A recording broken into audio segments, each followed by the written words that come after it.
সবাইকে স্বাগত জানাচ্ছি বিডিভিউজের বিশেষ বুলেটিনে। আপনাদের সাথে আছি আমি সুস্মিতা দাস। ইরানের সমৃদ্ধ ইউরেনিয়াম দেশের বাইরে কোথাও যাবে না। নিজেদের সমৃদ্ধ ইউরেনিয়াম দেশের বাইরে পাঠানোর বিষয়ে কোনো ধরনের সমঝোতা হয়নি বলে সাফ জানিয়ে দিয়েছে ইরান। এ বিষয়ে যুক্তরাষ্ট্রের করা দাবি প্রত্যাখ্যান করে তেহরান বলেছে তারা এমন কোনো প্রতিশ্রুতি কাউকে দেয়নি। ইরানের জাতীয় নিরাপত্তা কমিটির মুখপাত্র ইব্রাহিম রেজাই আল জাজিরাকে বলেন, ইউরেনিয়াম সমৃদ্ধকরণ শূন্যে নামিয়ে আনা বা তাদের শান্তিপূর্ণ পারমাণবিক কর্মসূচি বন্ধ করার কোনো প্রস্তাব তেহরান সুস্পষ্টভাবে প্রত্যাখ্যান করেছে। এ বিষয়টিকে ইরান তাদের কৌশলগত রেড লাইন হিসেবে বিবেচনা করে। এদিকে মার্কিন প্রেসিডেন্ট ডোনাল্ড ট্রাম্প বারবার দাবি করে আসছেন যে ইরান তার সমৃদ্ধ ইউরেনিয়ামের মজুদ হস্তান্তর করবে। এমনকি গতকাল শুক্রবার সামাজিক যোগাযোগ মাধ্যমে এক পোস্টে ট্রাম্প লিখেন, যুক্তরাষ্ট্র সব পারমাণবিক ধুলো নিয়ে নেবে। ট্রাম্পের এমন দাবি নাকচ করে দিয়েছেন ইরানের পররাষ্ট্র মন্ত্রণালয়ের মুখপাত্র ইসমাইল বাকাই। দেশটির সংবাদ সংস্থা তাসনিম নিউজকে তিনি বলেন, সমৃদ্ধ ইউরেনিয়াম আমাদের কাছে ইরানের মাটির মতোই পবিত্র। কোনো অবস্থায় এটি কোথাও হস্তান্তর করা হবে না। উল্লেখ্য, আন্তর্জাতিক পরমাণু শক্তি সংস্থার নির্ধারিত মানদণ্ড অনুযায়ী ইরানের 60% পর্যন্ত মাত্রায় সমৃদ্ধ 400 কেজির বেশি ইউরেনিয়াম মজুত রয়েছে। পারমাণবিক অস্ত্র তৈরিতে প্রায় 90% সমৃদ্ধ ইউরেনিয়াম প্রয়োজন। রাশিয়ার তেল কেনাবেচার উপর আবারও 1 মাসের ছাড় দিয়েছে ট্রাম্প প্রশাসন। এর অর্থ আগামী 1 মাস সমুদ্র থেকে রাশিয়ার তেল ও পরিশোধিত তেলজাত পণ্য কেনা যাবে। স্থানীয় সময় গতকাল শুক্রবার রাতে যুক্তরাষ্ট্রের অর্থ মন্ত্রণালয়ের ওয়েবসাইটে এ সংক্রান্ত একটি অনুমতিপত্র পোস্ট করা হয়েছে। অনুমতিপত্রে বলা হয়, শুক্রবার থেকে আগামী 16 মে পর্যন্ত সমুদ্রে জাহাজ থেকে রাশিয়ার তেল ও পরিশোধিত তেলজাত পণ্য কেনা যাবে। অথচ মাত্র 2 দিন আগেই যুক্তরাষ্ট্র বলেছিল রাশিয়ার তেল কেনার উপর ছাড়ের মেয়াদ বাড়ানোর কোনো পরিকল্পনা তাদের নেই। ইরানের উপর যুক্তরাষ্ট্র ও ইসরায়েলের যৌথ আগ্রাসন শুরুর পর বিশ্ববাজারে তেলের দাম দ্রুত বেড়ে যাচ্ছিল। পরিস্থিতি সামাল দিতে এবং বৈশ্বিক জ্বালানি মূল্য নিয়ন্ত্রণে রাখতে যুক্তরাষ্ট্র এর আগে রাশিয়ার তেল ও তেলজাত পণ্য কেনার উপর 30 দিনের ছাড় দিয়েছিল। 11 এপ্রিল ওই ছাড়ের মেয়াদ শেষ হয়ে যায়। নতুন ছাড়পত্রে ইরান, কিউবা ও উত্তর কোরিয়ার সঙ্গে সম্পর্কিত লেনদেন অন্তর্ভুক্ত নয়। শুক্রবার এই ঘোষণা আসার 2 দিন আগে গত বুধবার মার্কিন অর্থমন্ত্রী স্কট বেসেন্ট বলেছিলেন, ওয়াশিংটন রাশিয়ার তেলের ওপর থাকা ছাড় এবং ইরানের তেলের জন্য থাকা আরেকটি ছাড় নবায়ন করবে না। ইরানের তেলের ওপর থাকা ছাড়ের মেয়াদ আগামী রোববার শেষ হওয়ার কথা। মার্কিন অর্থ মন্ত্রণালয় গত 20 মার্চ ইরানের তেলের ওপর ছাড় দেয়। গত মাসে বেসেন্ট বলেছিলেন, এই ছাড়ের ফলে প্রায় 14 কোটি ব্যারেল তেল বৈশ্বিক বাজারে পৌঁছেছিল এবং যুদ্ধের মধ্যে জ্বালানি সরবরাহের ওপর চাপ কমাতে সহায়তা করেছিল। অবসিডিয়ান রিস্ক অ্যাডভাইজার্স নামে একটি পরামর্শক প্রতিষ্ঠানের নিষেধাজ্ঞা বিষয়ক বিশেষজ্ঞ ব্রেট এরিকসন বলেন, আবারও ছাড়ের নবায়ন সম্ভবত ওয়াশিংটনের জারি করা শেষ ছাড় নবায়ন হবে না। এরিকসনের মতে, এই সংঘাত বৈশ্বিক জ্বালানি বাজারের স্থায়ী ক্ষতি করেছে। এগুলো স্থিতিশীল করতে যে উপকরণ বা ব্যবস্থা রয়েছে সেগুলো প্রায় শেষ হয়ে এসেছে।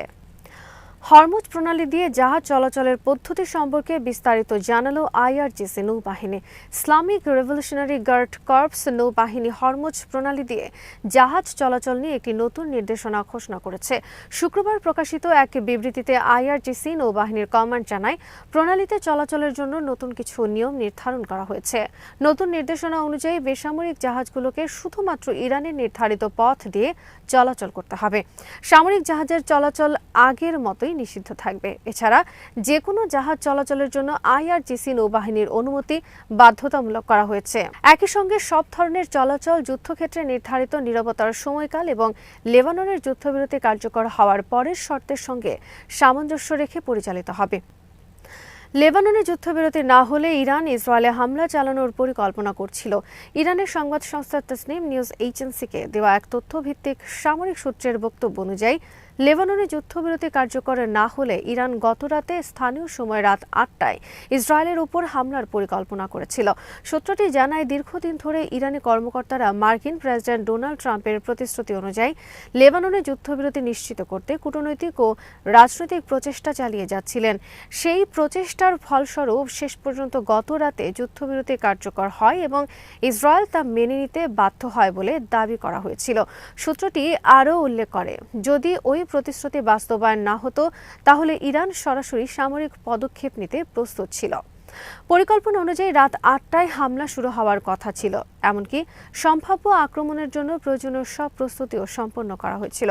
মিসাইল লঞ্চারগুলো সক্রিয় করা হয়েছিল এবং নির্দিষ্ট লক্ষ্যবস্তুতে আঘাত হানার জন্য প্রস্তুত রাখা হয়েছিল বলে জানানো হয়।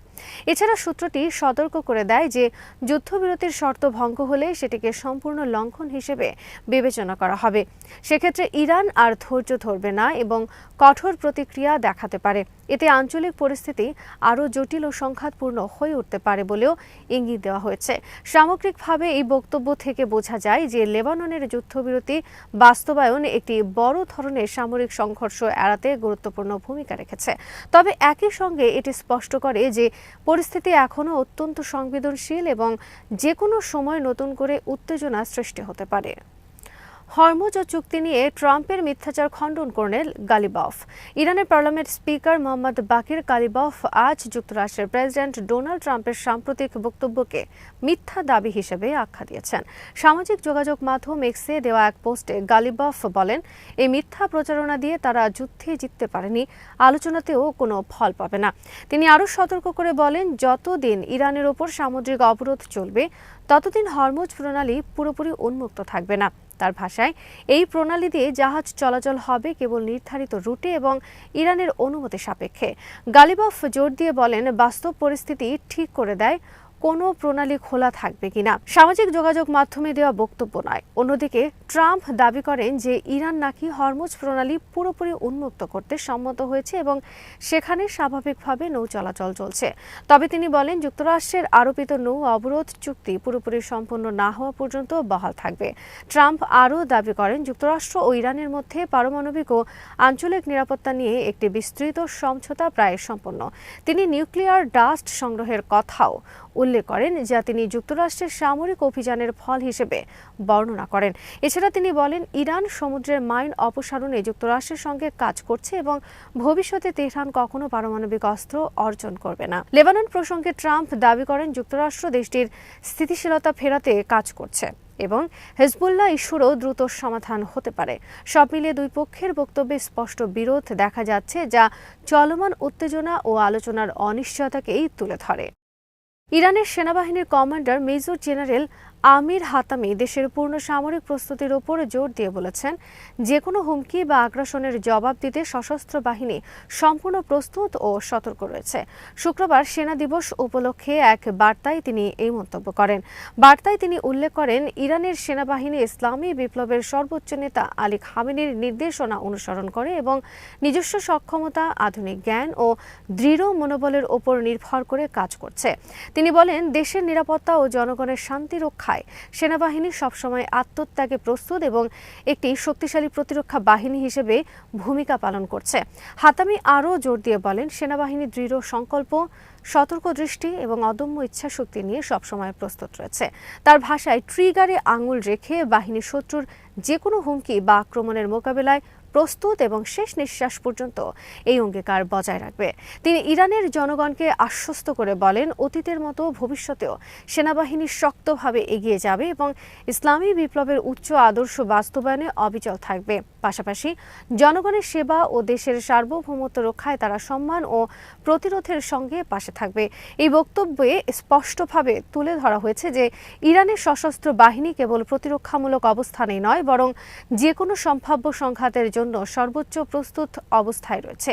সামগ্রিকভাবে এটি দেশের সামরিক শক্তি, আত্মবিশ্বাস এবং প্রতিরোধ ক্ষমতার একটি দৃঢ় বার্তা বহন করে, যা অভ্যন্তরীণ নিরাপত্তা নিশ্চিত করার পাশাপাশি বহির্বিশ্বকেও একটি শক্ত অবস্থানের ইঙ্গিত দেয়। আজ এখানে শেষ করছি। সবাই ভালো থাকুন, সুস্থ থাকুন আর দেখতে থাকুন বিডি ভিউজ। চ্যানেলটি ভালো লাগলে সাবস্ক্রাইব করুন, সংযুক্ত থাকুন আমাদের ফেসবুক পেজে।